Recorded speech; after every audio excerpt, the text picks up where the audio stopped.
My dad just saw a porn tab that I had forgotten to close on my iPad. I now want to curl up into a ball and die. So I was doing things earlier and I had a porn tab open on my iPad, and after my business was finished I completely forgot to close the tab. Later, my dad came into my room to sort some banking thing out and got me to open Google on my iPad to do it. As soon as I opened Google, we were both greeted by the thumbnail of a man and woman completely naked with absolutely no confusion as to what they were doing. Having realized my mistake, I quickly fumbled to close the tab while my heart was pounding, and after missing the X a few times, I finally managed to get it to close. Afterwards, while sorting out said banking thing, he didn't make any mention of what had just happened. I'm not even 100% sure he saw it as the iPad was slightly angled towards me, but I'm pretty sure he saw it. He even seemed to go silent when it showed up on the screen. When he finally left my room, I just wanted to curl up into a ball and die due to the embarrassment. Overall, things could have been worse as I wasn't watching anything weird and he's not one of those parents who would care about me watching porn. He probably already knew that I do. Surely he's not stupid enough to think that me as an 18-year-old male has never watched it, but it was still an extremely embarrassing moment all the same. Laughed at my husband's lawyer's offer for a divorce.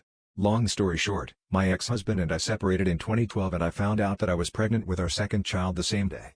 Since that day, he has demanded a paternity test and rarely sees his kids. He was given 1 weekend a month and 2 weeks each summer. He maybe sees them every 6 to 8 weeks and has not once exercised his summer 2 weeks.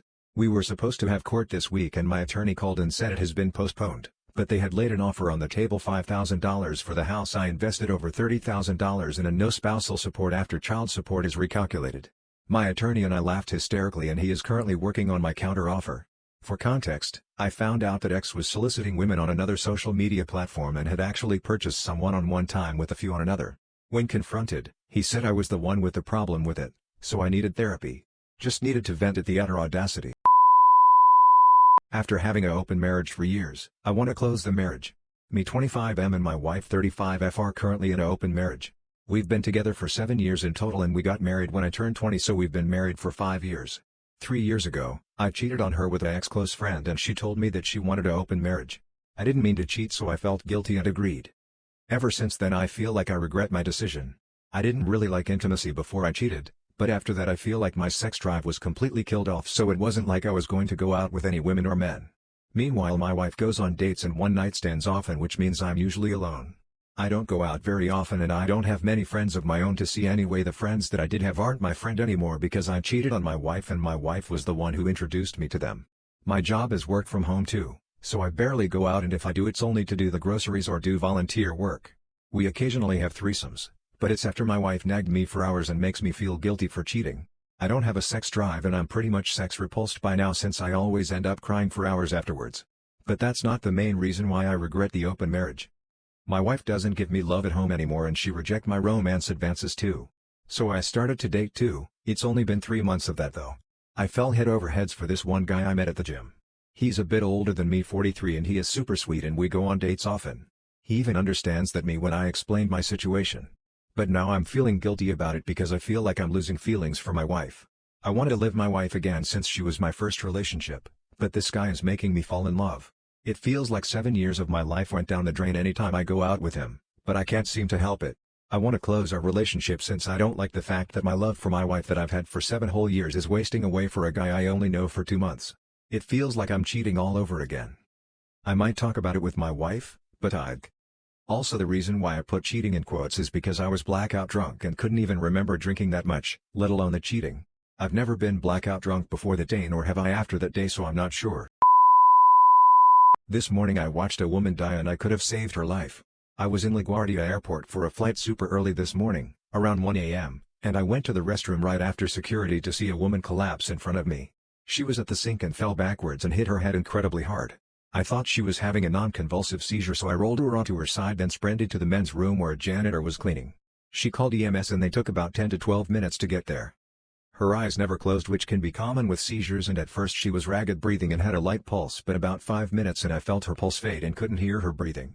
I know CPR, but I have never had to use it on someone before, and she was a little heavier, so I was scared. I just couldn't feel her pulse and I'd maybe make her heart stop if I did CPR, and honestly I was scared in general. I was a coward and I didn't know what to do, and I should have done chest compressions. Management came a minute later and I told them I was going to do chest compressions, and this girl who I am so angry with went and felt her wrist and said there was a pulse. There was no pulse. And she wasn't breathing. I went to start compressions and they told me not to because it was a liability on the airport. So I just sat there begging them to let me do compressions, and I should have just done them anyway. It's life we're talking about. Whatever repercussions, I would have taken them. But I didn't. And I think I'm going to regret this for the rest of my life. EMS came and they immediately started compressions. I asked if there was an AED and they said no, ran around the corner and found one immediately, which they used on her. Then they kicked me out of the restrooms. At this point I called my mom sobbing because I knew I fucked up. They were idiots and I knew what to do, so why didn't I just do it? There was a woman outside who overheard me on the phone and she said she met her on a cruise with her and her daughter to Nova Scotia. She pointed out some stuff that she left, so I sprinted and gave it to an officer. He let me know that she didn't make it. I'm pretty sure she had a heart attack or a stroke. I gave the officer my information in case her daughter ever wants to talk to me, doubt they'll pass it on. I know everyone will say it's not my fault, I did all that I can. But I didn't.